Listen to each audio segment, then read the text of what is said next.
de jeune fille qu'il eût jamais vue. Une de ces têtes qui souvent passent pour un caprice du pinceau, mais qui, tout à coup, réalisa pour lui les théories de ce beau idéal que se crée chaque artiste et d'où procède son talent. Le visage de l'inconnu appartenait, pour ainsi dire, au type fin et délicat de l'école de Prudhon, et possédait aussi cette poésie que Girodet donnait à ses figures fantastiques. La fraîcheur des tempes, la régularité des sourcils, la pureté des lignes, la virginité fortement empreinte dans tous les traits de cette physionomie, faisaient de la jeune fille une création accomplie. La taille était souple et mince, les formes étaient frêles. Ses vêtements, quoique simples et propres, n'annonçaient ni fortune ni misère. En reprenant possession de lui-même, le peintre exprima son admiration par un regard de surprise et balbutia de confus remerciements. Il trouva son front pressé par un mouchoir et reconnut, malgré l'odeur particulière aux ateliers, la senteur forte de l'éther, sans doute employée pour le tirer de son évanouissement. Puis, il finit par voir une vieille femme, qui ressemblait aux marquises de l'Ancien Régime, et qui tenait la lampe en donnant des conseils à la jeune inconnue.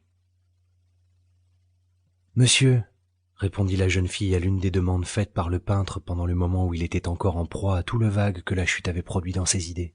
« Ma mère et moi, nous avons entendu le bruit de votre corps sur le plancher. Nous avons cru distinguer un gémissement. Le silence qui a succédé à la chute nous a effrayés, et nous nous sommes empressés de monter.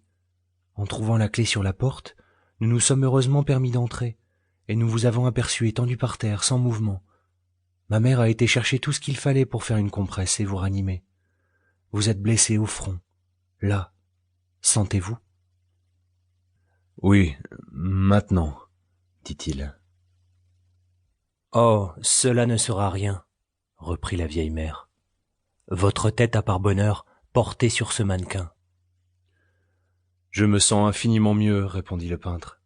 Je n'ai plus besoin que d'une voiture pour retourner chez moi. La portière ira m'en chercher une. » Il voulut réitérer ses remerciements aux deux inconnus, mais à chaque phrase, la vieille dame l'interrompait en disant « Demain, monsieur, ayez bien soin de mettre des sangsues ou de vous faire saigner. Buvez quelques tasses de vulnéraire. Soignez-vous, les chutes sont dangereuses. » La jeune fille regardait à la dérobée le peintre et les tableaux de l'atelier. Sa contenance et ses regards révélaient une décence parfaite. Sa curiosité ressemblait à de la distraction, et ses yeux paraissaient exprimer cet intérêt que les femmes portent avec une spontanéité pleine de grâce à tout ce qui est malheur en nous. Les deux inconnus semblaient oublier les œuvres du peintre en présence du peintre souffrant. Lorsqu'il les eut rassurées sur sa situation, elles sortirent en l'examinant avec une sollicitude également dénuée d'emphase et de familiarité, sans lui faire de questions indiscrètes, ni sans chercher à lui inspirer le désir de les connaître. Leurs actions furent marquées au coin d'un naturel exquis et du bon goût.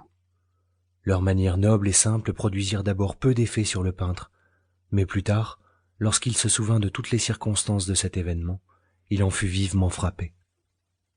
En arrivant à l'étage au-dessus duquel était situé l'atelier du peintre, la vieille femme s'écria doucement. « Adélaïde, tu as laissé la porte ouverte. » « C'était pour me secourir, » répondit le peintre avec un sourire de reconnaissance. « Ma mère, vous êtes descendue tout à l'heure, » répliqua la jeune fille en rougissant. « Voulez-vous que nous vous accompagnions jusqu'en bas » dit la mère au peintre. « L'escalier est sombre. »« Je vous remercie, madame, je suis bien mieux. »« Tenez bien la rampe. » Les deux femmes restèrent sur le palier pour éclairer le jeune homme en écoutant le bruit de ses pas.